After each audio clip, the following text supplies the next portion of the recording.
Russia takes a negative view of European proposals on security guarantees for Ukraine and will not accept any presence of NATO troops on its neighbor's territory, the Kremlin said on Wednesday.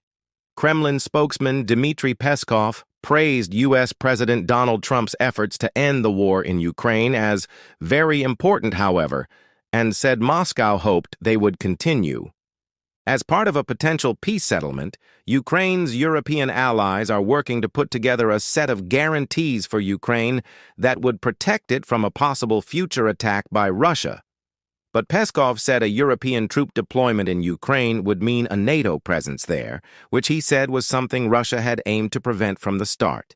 In fact, at the very beginning, it was the advancement of NATO military infrastructure and the infiltration of this military infrastructure into Ukraine that could probably be named among the root causes of the conflict situation that arose, he said. So we have a negative attitude towards these discussions.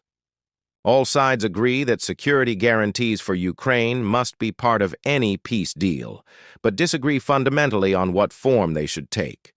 Russia says it should be one of the guarantors of Ukraine's security and wants to revive a proposal that was discussed between the two sides in 2022, in the early weeks of the war.